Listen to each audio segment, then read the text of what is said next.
Former Indiana Governor Mitch Daniels recently became president of Purdue University. Now look, universities and colleges vary. In some places, the job of president is a symbolic position where you're a figurehead and you don't do anything when it comes to actual policy for the different schools. In other places, you're actually very hands-on. So I don't know what the case is for Purdue in particular. My guess is it's more hands-off because it's a public university. But Mitch Daniels came in guns blazing. Now remember, this guy's a hard far righty.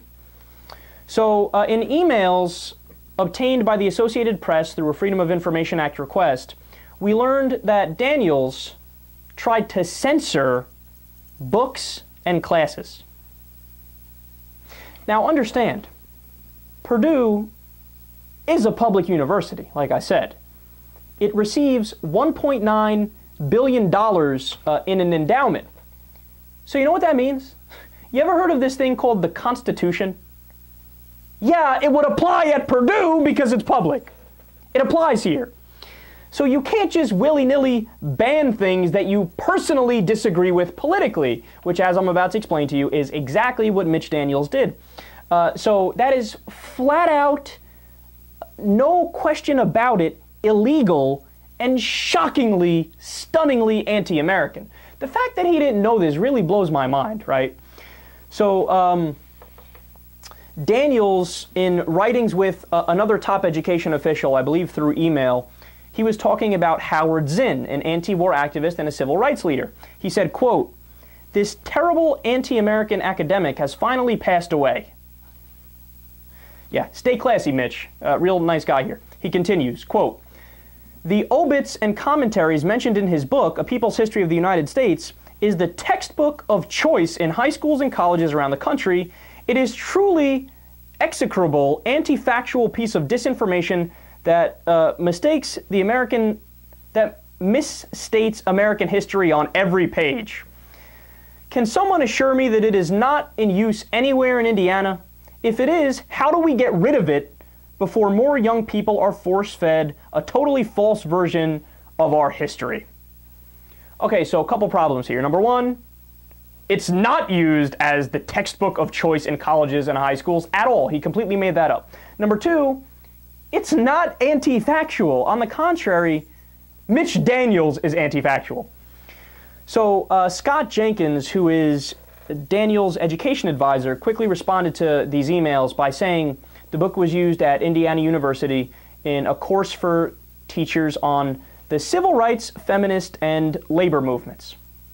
Again, like I said, not used as textbooks in history classes. These are special classes where those books are only 100% appropriate. In fact, I don't know what else you would use, right? Well,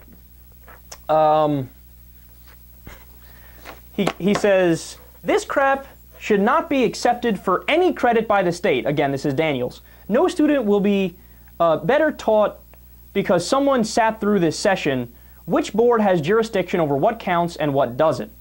So they told him what board, and he responds, "Go for it. Disqualify the propaganda."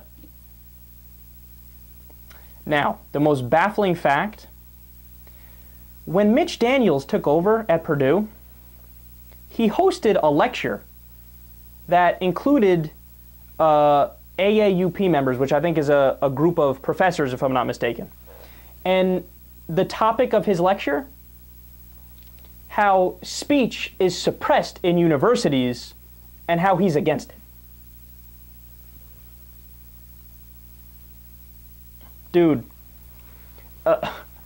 in fact, Daniel sent an open letter to universities nationwide saying that universities have squashed free speech rather than encourage it, and they should go back to encouraging free speech.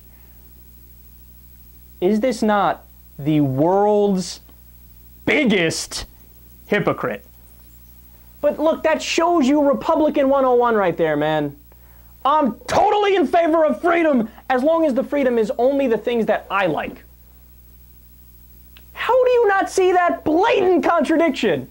Yeah, freedom of speech, freedom of expression, we're all for that. These universities, liberals are squashing freedom of speech. It sucks. It's horrible. Anyway, when do we ban the Howard Zinn books and the Noam Chomsky books? Look, man, this is like Soviet Russia. In Soviet Russia, we ban all books. Apparently Mitch Daniels does that well. That was a horrible Russian accent, wasn't it? No, but seriously, what a joke of a human being this guy is.